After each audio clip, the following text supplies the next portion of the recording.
जी Nepal HD television अब तपाईं सँगसँगै।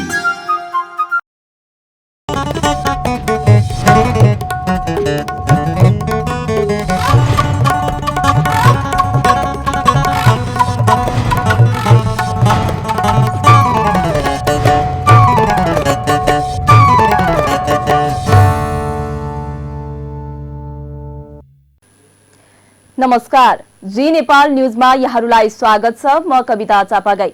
सुरु गरौं प्रमुख समाचारका शीर्षकहरूबाट। आर्थिक समृद्धिको विकास र जनताको आवश्यकता पूरा गर्न इन्जिनियरहरूको भूमिका महत्वपूर्ण रहेको प्रधानमन्त्री देउबाको भनाई। गठबन्धनको विषयमा बिहीबारसम्म टुङ्गोमा लाग्ने नेकपा माओवादी केन्द्रका अध्यक्ष प्रचण्डको दाबी। भट्टराईले गठबन्धन कुनै हालतमा नछोड्ने तर्क। बाँकेमा हालसम्म 55% भन्दा बढी खेत बाँझै, हालसम्म 45% मात्रै रोपाई सम्पन्न। स्पेनमा अत्याधिक मात्रामा गर्मी बढ्यो, गर्मीसँगै तातो हावाबाट 510 जनाको मृत्यु। र इङ्ल्यान्डका अलराउन्डर बेन स्टोकले एक दिवसीय अन्तर्राष्ट्रिय क्रिकेटबाट सन्यास लिने घोषणा। अब समाचार विस्तारमा। काठमाडौँको जोरपाटी चोक नजिकै बोरिङ खन्दा ग्यास सहितको लेदो निस्किएको छ। मंगलबार बिहान करिब 10 बजे बोरिङ खन्ने क्रममा पाइप राख्दा ग्यास सहितको लेदो निस्किएको छ। लेदो मिसिएको ग्यास निस्किँदा वरपरका घरका बासिन्दा प्रभावित भएका छन्। जमिनबाट ग्यास निस्किएपछि खानी तथा भूगर्भ विभागका अधिकारीहरूले स्थलगत निरीक्षण गरेका थिए। 285 मिटर खन्नु पर्नेमा 330 फिट बोरिङ खनेका कारण ग्यास निस्किएको अनुमान गरिएको छ। प्रधानमन्त्री शेरबहादुर देउबाले आर्थिक समृद्धिको विकास र जनताको आवश्यकता पूरा गर्न इन्जिनियरहरूको भूमिका महत्वपूर्ण रहेको बताउनु भएको छ। 60औं इन्जिनियर्स दिवसको अवसरमा नेपाल इन्जिनियर्स एसोसिएसनले मंगलबार काठमाडौँमा आयोजना गरेको कार्यक्रममा प्रधानमन्त्री देउबाले इन्जिनियरहरूलाई थप दक्ष बनाउन सरकारले सहयोग गर्ने समेत बताउनुभयो। उहाँले राज्यको परिकल्पना अनुसारको विकास निर्माण गर्ने व्यक्ति इन्जिनियरहरू नै भएको जिकिर गर्नुभयो। प्रधानमन्त्री देउबाले पूर्वाधार निर्माणमा देखिएको समस्यालाई समाधान गर्दै गुणस्तरीय भौतिक पूर्वाधार निर्माण गर्नु आजको आवश्यक भएकाले यसमा पनि इन्जिनियरहरूले भूमिका निर्वाह गर्नुपर्ने जिकिर गर्नुभयो। देशको आर्थिक विकासलाई सहयोग पुर्याउने गरी आधुनिक पूर्वाधार सुविधाहरूको विकासका लागि सबै पक्षबीच समन्वय हुनुपर्ने उहाँको भनाइ छ।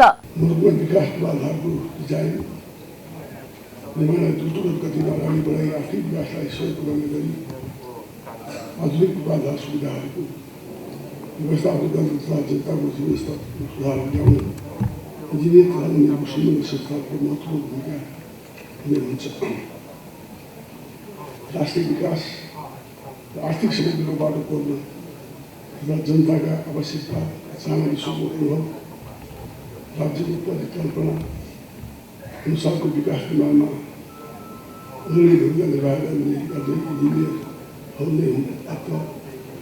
आधुनिक सुविधा सम्पन्न राष्ट्र निर्माणमा इन्जिनियर तथा आर्किटेक्ट साथीको योगदान अतुलनीय हुन्छ। समयको परिवर्तन सँगै यस पेसालाई थप व्यावसायिक विशिष्ट बनाउँदै राष्ट्रिय अवस्थालाई पूर्ति गर्ने विश्वास विकास गर्दै जानुपर्ने खालको छ। यसलाई समृद्ध बनाउनु सडक पुलिस नहर जलविद्युत आयोजना इलेक्ट्रिसिटी सूचना प्रविधि लगायतका पूर्वाधारको विकास आवश्यकता हुन्छ। यस्ता संरचनाहरूलाई लागत किफायती गुणस्तरीय वातावरणीय तरिका निर्माण गरी मुलुकमा भौतिक पूर्वाधार रचनाहरूको सवाल र समृद्ध आधारशिला तय गर्न आजको आवश्यकता हो। यस तथ्यलाई मध्यनजर गरी इन्जिनियर तथा व्यावसायिक सम्बन्ध व्यावसायिक सङ्घ संस्थाले दिगो वातावरणीय जनताको जीवनयापनमा गुणस्तरीय वृद्धि गर्ने किसिमको रचनाको निर्माण गर्नु आवश्यक छ। नवीनतम विज्ञान र प्रविधिलाई देशको हाम्रो हुने गरी यो गति गुणस्तरीय पूर्वाधार विकासका माध्यमबाट देशलाई सुदृढ बनाउन योगदान दिने इन्जिनियर तथा आर्किटेक्टहरू आगामी दिनमा थप क्रियाशील हुनु जरुरी छ। सबै श्रोतावाला बीच समन्वय कायम गरी रूपमा योजनाबद्ध तरिकाले गुणस्तरीय विकास निर्माण कार्यलाई अघि बढाउनु आगामी दिनमा सफलता मिलोस् भन्ने कामना गर्दछु। त्यस्तै भौतिक पूर्वाधार तथा यातायात मन्त्री मोहम्मद इस्तियाक राईले इन्जिनियर्सहरूको समस्या समाधानका लागि इन्जिनियर्स परिषद सम्बन्धी विधेयक सदनमा रहेको र यही अधिवेशनले पारित गर्ने बताउनुभयो। अब यो आफ्नै पेसाको हकहितका लागि भनिरहँदा पेसाको मर्यादा र पेसागत संगठनलाई उच्च मूल्याङ्कन होस् भन्ने मैले यो औल्याएँ। सँगसँगै मैले चाहिँ तपाईहरूको जुन समस्याहरूको बारेमा 2-3 वटा कुराहरू उठान गर्नुभएको छ। अहिले प्रतिनिधि सभामा इन्जिनियरिङ परिषदका विधेयक विचाराधीन छ। म तपाईहरूलाई के प्रतिबद्धता व्यक्त गर्न चाहन्छु, यही चालु अधिवेशनबाट त्यो पास हुन्छ जस्तो चाहिँ म प्रतिबद्धता व्यक्त गर्न चाहन्छु। मेरो त्यसमा 2-3 वटा रिजर्भेसनहरू छ। मैले हिजो राखेका थिए, तर अब त्यसको चाहिँ ड्राफ्टिङदेखि फाइनलाइजको भूमिकामा म थिएन। देश सङ्घीय प्रणालीमा गइसकेको अवस्था हो, तर काउन्सिल अहिले पनि त्यो अनुसार चाहिँ ड्राफ्ट गर्न सकेको अवस्था छैन। भोलिको दिनमा देशको संविधान कानुन र मर्म अनुसार चाहिँ त्यो पनि भूमिकामा जाओस् भन्ने मेरो चाहना छ र यो देशको यो विभिन्न आन्दोलन र विभिन्न सङ्घर्षको चाहिँ माग पनि यही हो। दोस्रो महत्त्वपूर्ण कुराहरू, 18 वर्ष सायददेखि तपाईहरूले स्टाफ कलेजका लागि माग गरिरहनु भएको छ। मलाई जहाँसम्म लाग्छ, हिजोकै जानकारी प्राप्त हुँदा, किनकि मेरो झन्डै अहिले दोस्रो हप्तामा मात्रै प्रवेश गरेको छु, यो मन्त्रालयको जिम्मेवारी सम्हालेको, 3 वर्ष अघि परिषदकै भवनका लागि मन्त्रालयले जग्गा उपलब्ध गराएको थियो। हिजै परिषदका अध्यक्षज्यूले चाहिँ भवन अन्तिम चरणमा छ, फिनिसिङ वर्कमा छ भनेर जानकारी गराउनु भएको थियो। म यति मात्रै भन्न चाहन्छु, अहिले संसार चाहिँ आधुनिक युगमा प्रवेश गर्दैछ। नयाँ प्रविधिहरू भित्रिँदैछ। हाम्रा इन्जिनियर्स साथीहरूलाई त्यो प्रविधिको क्यापेसिटी बिल्डिङ स्तर वृद्धि गर्नका लागि स्टाफ कलेज एकदमै अति आवश्यक विषय हो। यसमा मेरो पूर्ण सहयोग रहन्छ। स्थापनार्थ मैले भूमिका खेल्छु भन्ने म प्रतिबद्धता व्यक्त गर्न चाहन्छु। कार्यक्रममा वरिष्ठ इन्जिनियर विजयमान शेरचनले लाइफ टाइम एचिभमेन्ट अवार्डबाट सम्मान गरिएको छ। यसै गरी best innovation award engineer Anup खनाललाई प्रदान गरिएको छ। त्यस्तै अन्य इन्जिनियरहरूलाई पनि सम्मान गरिएको थियो। यस वर्ष असारमा पोहोरको भन्दा 16% कम धान रोपाई भएको छ। कृषि तथा पशुपन्छी विकास मन्त्रालयले उपलब्ध गराएको तथ्याङ्क अनुसार असार मसान्तसम्म देशभरिमा 60% धान रोपाई सम्पन्न भएको छ। गत वर्ष असारमै 76% रोपाई भइसकेको थियो। टिभी जर्नलिस्ट करुणा लामिछानेले तयार पार्नु भएको एक रिपोर्ट। यस वर्ष असारमा पोहोरको भन्दा 16% कम धान रोपाई भएको छ। कृषि तथा पशुपन्छी विकास मन्त्रालयले उपलब्ध गराएको तथ्याङ्क अनुसार असार मसान्तसम्म देशभरिमा 60% धान रोपाई सम्पन्न भएको छ।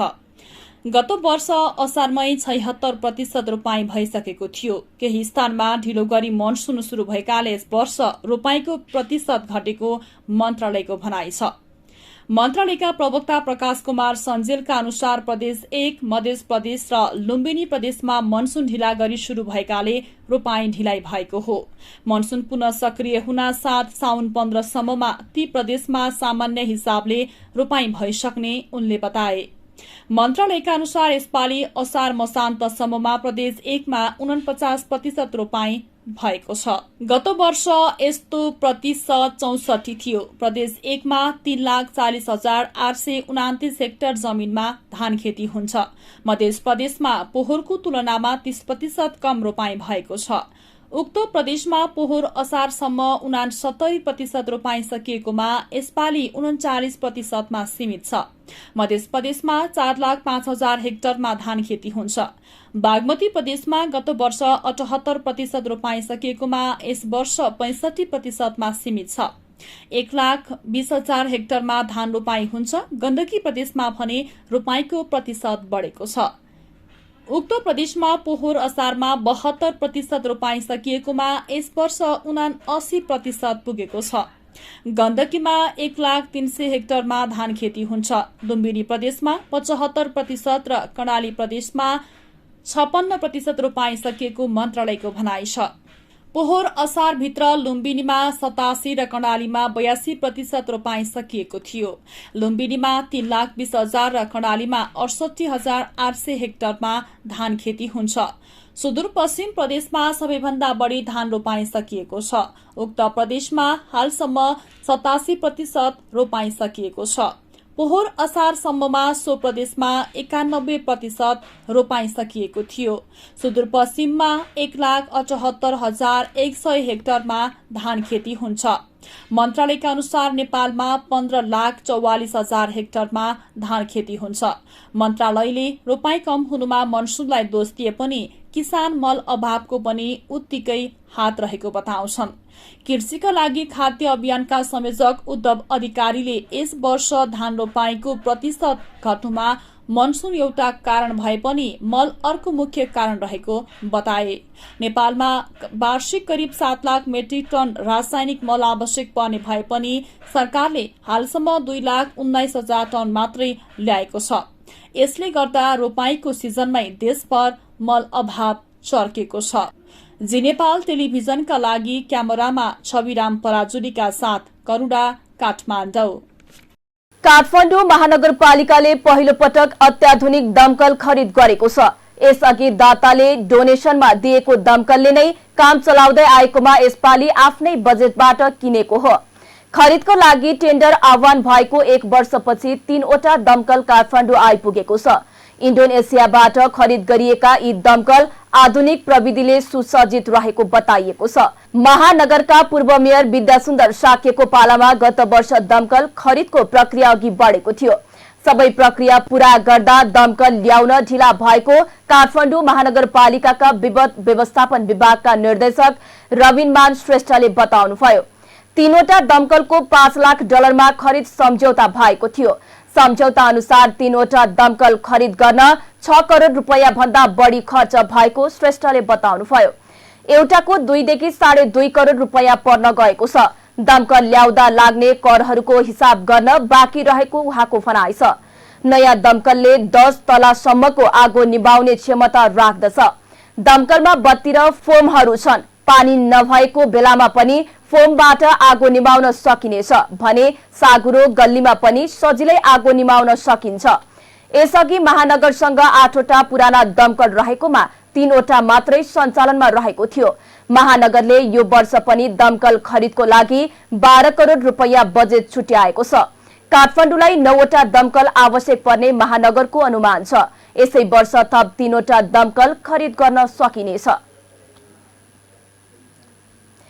विवेकशील साझा पार्टीका पूर्व अध्यक्ष रविन्द्र मिश्रले आगामी संसदीय चुनावमा काठमाडौँबाट उम्मेदवारी दिने भएका छन्।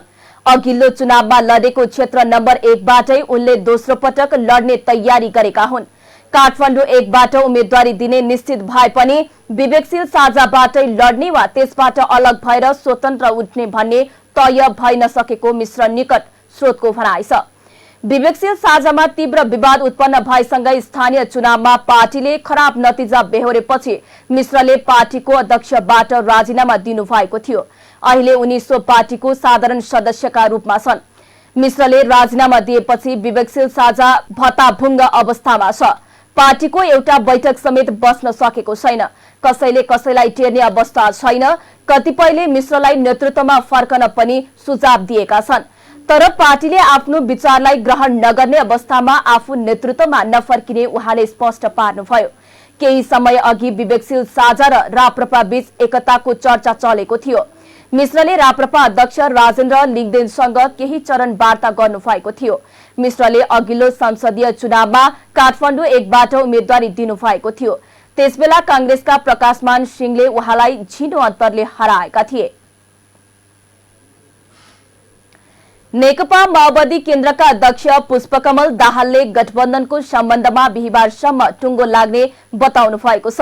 मंगलबार पूर्व प्रधानमन्त्री डाक्टर बाबुराम भट्टराईसँग सिंहदरबारमा भेटवार्तापछि संचारकर्मीहरूलाई संक्षिप्त प्रतिक्रिया दिँदै अध्यक्ष दाहालले गठबन्धनको विषयमा बिहिबारसम्ममा टुङ्गो लाग्ने बताउनु भएको हो। उहाँले भट्टराईसँग सामान्य राजनीतिक भेटघाट भएको र गठबन्धन बनाउने विषयमा छलफल भएको बताउनुभयो। गठबन्धन बनाउने सन्दर्भमा अरू पार्टीसँग पनि कुरा गर्ने सहमति भएको पनि उहाँले जानकारी दिनुभयो। अध्यक्ष दाहालले डाक्टर बाबुराम भट्टराईलाई जनता समाजवादी पार्टी नेपालले कारबाही गरे पनि उहाँ गठबन्धनमै रहेको स्पष्ट पार्नुभयो। भेटवार्तामा भट्टराईले गठबन्धन कुनै हालतमा नछोड्ने प्रतिबद्धता गरेको पनि अध्यक्ष दाहालले बताउनुभयो।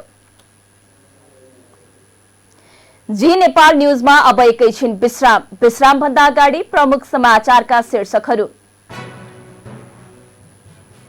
आर्थिक समृद्धिको विकास र जनताको आवश्यकता पूरा गर्न इन्जिनियरहरूको भूमिका महत्वपूर्ण रहेको प्रधानमन्त्री देउबाको भनाई। गठबन्धनको विषयमा बिहिबारसम्म टुङ्गोमा लाग्ने नेकपा माओवादी केन्द्रका अध्यक्ष प्रचण्डको दावी। भट्टराईले गठबन्धन कुनै हालतमा नछोड्ने तर्क। बाँकेमा हालसम्म 55% भन्दा बढी खेत बाँझै, हालसम्म 45% मात्रै रोपाई सम्पन्न। स्पेनमा अत्याधिक मात्रामा गर्मी बढ्यो, गर्मीसँगै तातो हावाबाट 510 जनाको मृत्यु। र इङ्ल्यान्डका अलराउन्डर बेन स्टोकले 1 दिवसीय अन्तर्राष्ट्रिय क्रिकेटबाट सन्यास लिने घोषणा। नेपालमा थप 357 जनामा कोरोना संक्रमण पुष्टि भएको छ। देशभर गरिएको 1857 पीसीआर परीक्षणका क्रममा 268 जना र 1500 एन्टिजेन परीक्षणका क्रममा 89 जनामा कोरोना संक्रमण पुष्टि भएको स्वास्थ्य मन्त्रालयले जनाएको छ। कोरोनाका कारण मंगलबार कसैको पनि मृत्यु भएको छैन। त्यस्तै थप 62 सक्रिय संक्रमित निको हुँदा हालसम्म नेपालमा 9,68,126 जना निको भएका छन्। हाल नेपालमा 1982 सक्रिय संक्रमित आइसोलेसनमा रहेको मन्त्रालयले जनाएको छ। बाँकेको जानकी गाउँपालिकाले पालिकामा कार्यरत करार तथा अस्थायी कर्मचारी नहटाउने निर्णय गरेको छ। गाउँपालिकाको 12औं गाउँसभाको निर्णय अनुसार गाउँपालिका तथा ओडा कार्यालयहरूमा कार्यरत करार तथा अस्थायी कर्मचारीहरूलाई नहटाउने निर्णय गरेको हो। गाउँपालिकाको गत असार 8 गते बसेको कार्यपालिका बैठकबाट सिफारिस भई असार 31 गते भएको गाउँसभाको निर्णय अनुसार नै पालिकामा कार्यरत सबै करार कर्मचारीहरूलाई नहटाउने निर्णय भएको जानकी गाउँपालिकाका प्रमुख प्रशासकीय अधिकृत बस बहादुर राणाले जानकारी दिनुभयो। गाउँपालिका तथा ओडा कार्यालयहरूमा साबिकको जिल्ला विकास समिति बाँके र गाउँ विकास समितिको कार्यालयदेखि काम गर्दै आइरहेका करार तथा अस्थायी कर्मचारी कार्यरत रहेका छन्। प्रमुख प्रशासकीय अधिकृत राणाका अनुसार कार्यरत सबै कर्मचारीको यही साउन 1 गतेदेखि नियम अनुसार म्याद थप गरिएको छ। जानकीमा अधिकृत स्तर 6औंदेखि श्रेणी विहीन 58 जना करारमा कार्यरत रहेका छन्। स्थानीय तहको निर्वाचन 2079 पछि बाँके लगायत अन्य जिल्लाका स्थानीय तहमा निर्वाचित जनप्रतिनिधिहरूले पालिकामा करार तथा ज्यालादारीमा कार्यरत कर्मचारी हटाउने निर्णय गरेका छन्। उता स्थानीय तहले करार कर्मचारी निष्कासन हटाउने कार्यको भने निजामती क्षेत्रका ट्रेड युनियनहरूले विरोध गरेका छन्। नेपालगञ्जको सुर्खेत रोडमा जडान गरिएका सोलर बत्ती मर्मत कार्य शुरू गरिएको छ। विगत लामो समयदेखि जडान गरिएका नगरभित्रका अधिकांश सोलर बत्ती बल्न छाडेपछि नेपालगञ्ज उपमहानगरपालिकाको कार्यालयले मर्मत कार्य शुरू गरिएको हो। नेपालगञ्ज उपमहानगरपालिका नगर प्रमुख प्रशान्त विष्टको निर्देशनमा सोलर बत्ती मर्मतको काम शुरू गरिएको बताइएको छ। नगर प्रमुख विष्टले नेपालगञ्ज उपमहानगरपालिका क्षेत्रलाई उज्यालो शहर र हरियाली नगर बनाउने संकल्प गरेका छन्। सड़कमा जडान भएका बत्ती बल्न छाडेकाले यसलाई मर्मत गरेर शहरलाई उज्यालो बनाउने उपमहानगरपालिकाको योजना छ। त्यसैले अब सोलर बत्ती मर्मतको काम सुरु भइसकेको नगर प्रमुख विष्टले बताउनुभयो। शून्य संक्रमित रहेको बाँकेमा पछिल्लो समय कोरोना संक्रमित बढ्न थालेका छन्। जिल्ला कोभिड-19 संकट व्यवस्थापन केन्द्रका अनुसार पछिल्लो समय बाँकेमा 33 जना सक्रिय संक्रमित रहेका छन्, जसमा 20 जना महिला र 13 जना पुरुष रहेका छन्। भारतबाट फर्किएका र जिल्लाभित्र रहेकामा कोरोना संक्रमण पुष्टि भएको जिल्ला कोरोना संकट व्यवस्थापन केन्द्रका कोरोना फोकल पर्सन तेज ओलीले बताउनुभयो। संक्रमितहरूको स्वास्थ्य अवस्था सामान्य रहेकाले होम आइसोलेसनमा बसेर स्वास्थ्य लाभ गरिरहेको बताउनु भएको छ। सोमबार भेरी अस्पतालमा 6 जनाको परीक्षण गर्दा 3 जनामा संक्रमण पुष्टि भएको थियो। हालसम्म बाँकेमा 1,31,639 जनाको परीक्षण गरिएको छ भने जम्मा 21,119 जनामा संक्रमण पुष्टि भएको छ। संक्रमित मध्ये 20,732 जना डिस्चार्ज हुँदा 354 जनाको मृत्यु भएको छ। भारतबाट फर्किएका 60 जनामा कोरोना पुष्टि असार महिनामा नेपालगञ्जको जमुनाहा नाकामा 60 जना कोरोना संक्रमित फेला परेका छन्। रोजगारी गरेर फर्किने 3,600 नेपालीको कोरोना जाँच गर्दा 60 जना नेपालीमा कोरोना पुष्टि भएको जमुनाहा स्थित हेल्थ डेस्कका ल्याब टेक्निशियन चिरञ्जीवी ग्यावलीले जानकारी दिनुभयो। ती मध्ये 51 जना पुरुष र 9 जना महिला रहेका छन्। कोरोना संक्रमण पुष्टि भएका मध्ये खोप नलगाएका 6 जना रहेको ग्यावलीले बताउनुभयो। बुस्टर डोज लगाएका 6 जनामा पनि कोरोना पुष्टि भएको छ। नेपालगञ्ज उपमहानगरपालिका वडा नम्बर 4 का सबै टोलहरूमा सरसफाई अभियान शुरू भएको छ। हाम्रो ओडा राम्रो ओडा भन्ने मूल नारा सहित नेपालगञ्जको 4 नम्बर ओडाका जनप्रतिनिधि, समाजसेवी, संघ संस्था र ओडा प्रहरीको सहकार्यमा टोल टोल सरसफाईमा जुटेको नेपालगञ्ज उपमहानगरपालिकाका वडा नम्बर 4 का वडा अध्यक्ष गोपाल पुनले बताउनुभयो। आफ्नो ओडालाई विशेषपूर्ण सरसफाई योजना अन्तर्गत वडा नम्बर 4 का सबै टोलमा सरसफाई टोल सुधार समितिको गठन गर्ने, जनतामा जनचेतना जगाउने, टोलवासीलाई पनि सरसफाईमा ध्यान दिने जस्ता बुदाहरू लिएर टोल टोलमा लागेको र आफ्नो ओडामा नियमित टोल सरसफाईलाई कार्यक्रम नगरे पनि हामी निरन्तर केही दिन बिराएर टोल सरसफाईमा लाग्ने ओडा अध्यक्ष पुनले जानकारी दिएका छन्।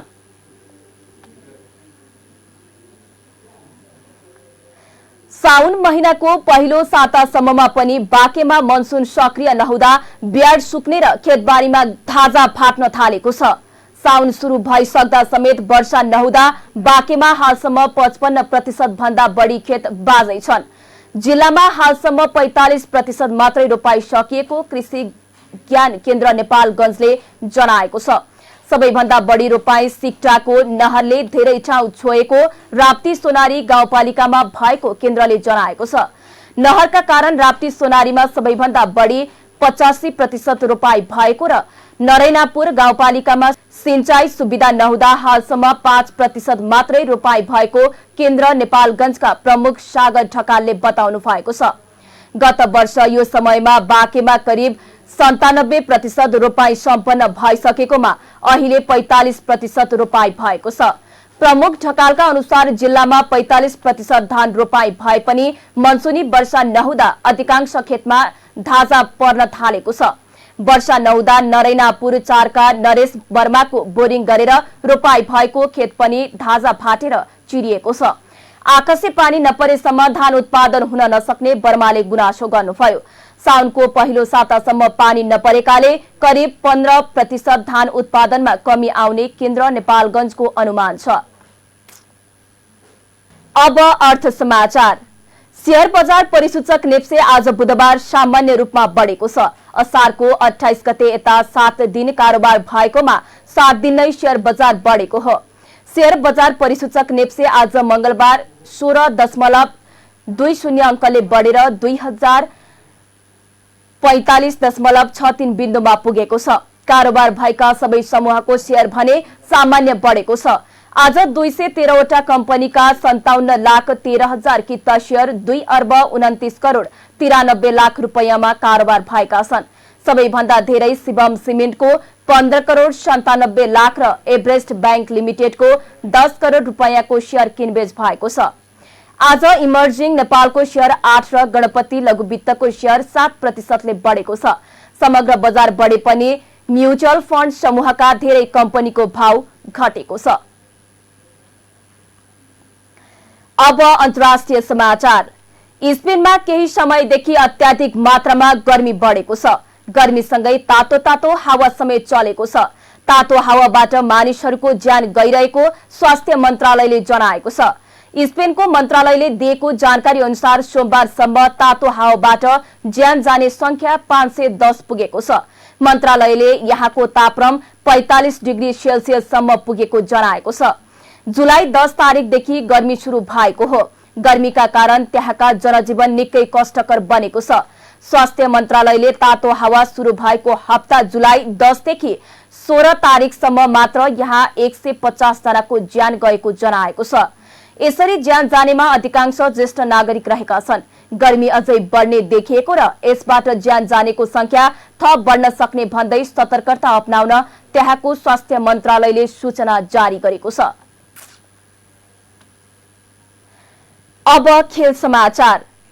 इंग्ल्यान्डका अलराउन्डर बेन स्टोक्सले एक दिवसीय अन्तर्राष्ट्रिय क्रिकेटबाट सन्यास लिने घोषणा गरेका छन्। इंग्ल्यान्ड एन्ड वेल्स क्रिकेट बोर्डले स्टोक्सले एक दिवसीय अन्तर्राष्ट्रियबाट सन्यास लिने घोषणा गरेको जनाएको छ। 31 वर्षीय स्टोक्सले घरेलु मैदानमा आज दक्षिण अफ्रिकासँग पहिलो एक दिवसीय खेल्दै औपचारिक रूपमा सन्यास लिने भएका छन्। स्टोक्सले इंग्ल्यान्डका लागि 104 एक दिवसीय अन्तर्राष्ट्रिय खेल खेलेका छन्। सन् 2019 मा इंग्ल्यान्डले घरेलु मैदानमा भएको आईसीसी एक दिवसीय विश्वकप क्रिकेटको उपाधि नै जितेको थियो। स्टोक्सले यो विश्वकपमा 465 रन बनाएका थिए। स्टोक्स इंग्ल्यान्डको टेस्ट क्रिकेट टोलीको कप्तान रहेका छन्। सन् 2019 को विश्वकप जित्ने सदस्यबाट सन्यास लिने स्टोक दोस्रो खेलाडी हुन्। यसअघि मोर्गनले सबै शैलीबाट सन्यास लिएका थिए। खेल समाचार सँगै हामी जी नेपाल न्यूजको अन्त्यमा आइसकेका छौं। जाँदा जाँदै प्रमुख समाचारका शीर्षकहरू पुनः एकपटक। आर्थिक समृद्धिको विकास र जनताको आवश्यकता पूरा गर्न इन्जिनियरहरूको भूमिका महत्वपूर्ण रहेको प्रधानमन्त्री देउबाको भनाई। गठबन्धनको विषयमा बिहीबारसम्म टुङ्गोमा लाग्ने नेकपा माओवादी केन्द्रका अध्यक्ष प्रचण्डको दावी। भट्टराईले गठबन्धन कुनै हालतमा नछोड्ने तर्क। बाँकेमा हालसम्म 55% भन्दा बढी खेत बाँझै, हालसम्म 45% मात्रै रोपाई सम्पन्न। स्पेनमा अत्याधिक मात्रामा गर्मी बढ्यो। गर्मीसँगै तातो हावाबाट 510 जनाको मृत्यु। र इंग्ल्यान्डका अलराउन्डर बेन स्टोकले एक दिवसीय अन्तर्राष्ट्रिय क्रिकेटबाट सन्यास लिने घोषणा। प्रमुख समाचारका शीर्षकसँगै अहिलेका लागि जी नेपाल न्यूज सकियो। ताजा समाचार र मनोरञ्जनका लागि जी नेपाल एचडी टेलिभिजन हेर्दै गर्नुहोला। हवस् त, नमस्कार।